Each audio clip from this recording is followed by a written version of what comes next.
Well, my friends, I'm back, and it's been a long time, and I apologize that it's been so long, but 2021 has been a very tough year, and I have a lot of things to talk to you about, which I'm going to start now. First off, let's talk about, this has nothing to do with the bullshit that's been going on this year, but let's talk a little bit about why I wear a cowboy hat. Some people are on the internet telling me that they love the cowboy hat. Some people are on the internet saying they would prefer me to go back to the cap. Well, the truth is that I haven't made a permanent switch of anything. I'm wearing the cowboy hat because my son, Chris, loves that culture, that redneck type of culture. And one day I took him out and bought him a cowboy hat on his 18th birthday. Just in solidarity with my son, I bought one too. And then I said to him, would you like to see me wear a cowboy hat when I play a show? And he said, I would love that. Well, so that's what I did, especially when we were heading down to Texas. I thought it would be a good idea to do that. So we did, and most people gave me beautiful feedback on that. We get the odd person who prefers the cap. Honestly, does it really matter to you guys whether I wear a cap or a hat? I do have the cap. Now let's switch it up and see what it looks like. And I still have a little something left up top. Not much, but it's still there. There's still something there. So there you go. Now I'm onto the cap. So let's talk a little bit about how 2021 has played out for me and my family. The title of this video is probably something along the lines of, did Princess Margaret Hospital in Toronto just kill my wife? This year, we had an opportunity to get my wife into a better place. I honestly believe that. She was diagnosed with cancer in 2020, June of 2020. We found out she had gallbladder cancer during gallbladder surgery, which she had removed, but they found cancer. She had a gallbladder attack, which had nothing to do with the cancer. The cancer was found incidentally. So they found the cancer at a very early place. In fact, they thought they might have got all the cancer when they removed her gallbladder. Unfortunately, it turned out after we did some further testing that we found out that the cancer had spread really just locally and still in a very early stage, that we had a chance to kick its ass. So what they recommended to us was to do surgery and maybe some radiation, and they might get her into remission, or remission was the goal, which means no evidence of cancer anywhere in your body. That's what remission means. So they were working on that, and we did first she went through a very tough surgery where they removed part of her liver and a bunch of lymph nodes in the area where they found the lymph nodes that had cancer in them. And the hope was, and the expectation was, that they would probably get most of it, if not all of it, and then we would do some chemo to sterilize her, and then get her free of any cancer. So what happened was, and we say sterilize, we don't mean birth control sterilize, right? I think you guys knew that. Yeah, sterilize as in clean her up and get rid of the cancer.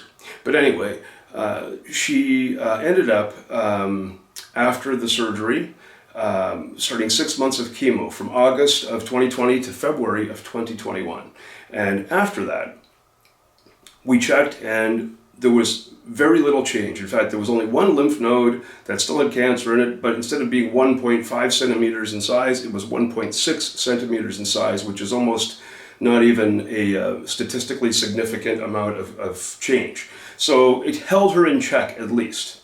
It prevented her from getting worse. And meanwhile, she was around for 6 months during that time.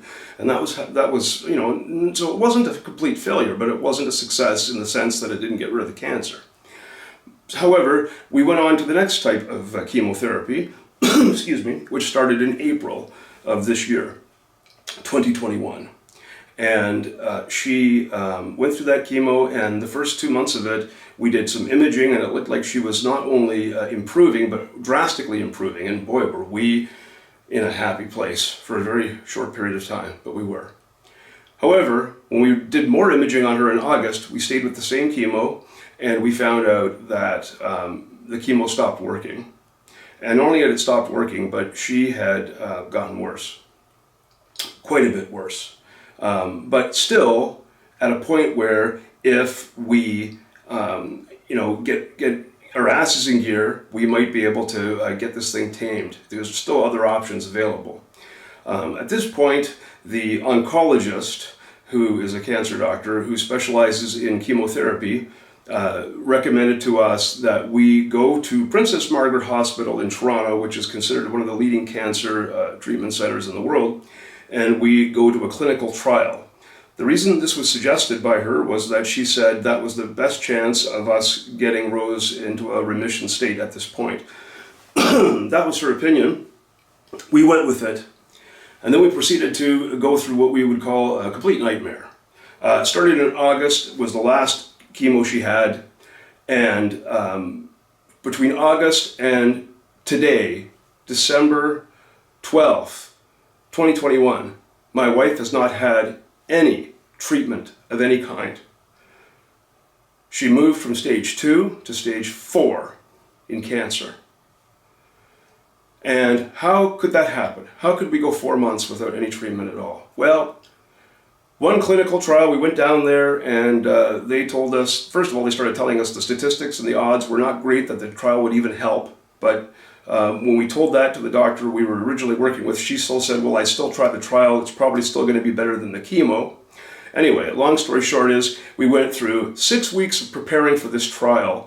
They gave us a 25-page report to read. I read through the whole thing. We became experts in this trial and how it was going to work. They told us, all of the side effects, and we studied and learned about it. And then at the end of 6 weeks, they told us, oh, the trial's full. You couldn't get in. Sorry. So they wasted 6 weeks of our time. They said, but we have another trial that we've got you lined up for. They did the exact same thing to us again. They made us wait 6 weeks. We went through a whole thing, a whole learning curve and studying and getting ready for the treatment and hoping. And meanwhile, we were starting to get a little nervous because time was going by and she wasn't getting any treatment. And we expressed that to them, and their answer was always, we know. Yeah, they know, but they don't seem to care. When the end of that trial came, which was we didn't expect, they just went, you're not eligible for this one either, it's full again. Full. Like other people around the world are participating in these trials too, and I understand that, but these people were wasting our time like this and not prepared for what to do if these things fell through. So we lost 12 weeks. Now, 12 weeks with no treatment. So they said, we still got one more trial, and this is this one is not easy to find people for. So this one is very likely to be a good fit for Rose. And I should mention, trying not to make this too long, but I should mention that we spent $4,000 trying to get a genetic breakdown of her tumor, so we could learn some things about the composition of the cancer so that we could fight it more effectively. And that's what these trials were supposed to help fight. So we had one last chance. Well, we were almost panicking at this point because it's been 3 months no treatment for Rose. And we talked to the last doctor, Princess Margaret, and we said, this has to happen. We are getting to the point where Rose may end up in a position where she can't recover if we don't do something about this and make this trial, get her into this trial. So please don't waste our time and take us down a road that's going to end up in nothing, because we're going to be in despair if that's what happens. And the guy said, I know, because that's what they always say. So 4 more weeks went by. Last week we found out she's not eligible for that trial either. The reason being that they did some extra study on her, that they took a tissue sample and they analyzed it, and it turns out it doesn't completely match what they need for their trial. Again, we lost 4 weeks. So we sit here now. My wife moved from stage 2 to stage 4. We could have done something to help her. We could have hammered this cancer when we had a chance. How do I know that? Am I a cancer doctor? No, but you know what I did? I had the Mayo Clinic in Rochester, Minnesota. I got in touch with them a few months ago because I was worried that things were just not happening in Canada. And I was going to have to do something drastic to help get my wife better. So we got the Mayo Clinic. We got a team of people at the Mayo Clinic working with us as well. Now, we haven't been there yet, but that may be coming up soon. But we talked to them. We had conference calls. They put a team together that was only interested in one thing, and that was helping my wife. These trial people at Princess Margaret, all they care about is the scientific study. They don't care if people live or die. It's just going to be a finding for them. Now, I say that very disappointed to say that, but that's the way it is. That's what I discovered. That was my what I learned. They wouldn't tell you that, but that's exactly what was going on. And that's how the behavior was. So if you ever have an opportunity as a cancer patient to participate in a clinical trial, just be forewarned. They could be wasting your time. Now, that does not to say that maybe it'll work out for you and you'll do well. But I can tell you my experience with my wife is they basically hung us out to dry. So what happened here was the Mayo Clinic was really worried when we had our first teleconference with the team there that there was too much pussyfooting going on with these trials and they were wasting time. And they said, you've got to get chemo into her right away. It's taking too long. And, they said, when's the next imaging? Which means, what are we doing, another MRI or a CT scan to see how Rose is doing? And they said, we said, December 2nd. They said, well, we need to see a copy of that imaging right away and see what's going on, because that could be a really bad situation. She's got all this time without treatment. We don't like what's going on there. So we kept telling this to the people at Princess Margaret, and all we get is, I know. So, long story short, we get the imaging of December 2nd. Lo and behold, my wife is now at stage 4. Which, if you know anything about cancer, that's the last stage. Okay, does this mean she's going to die?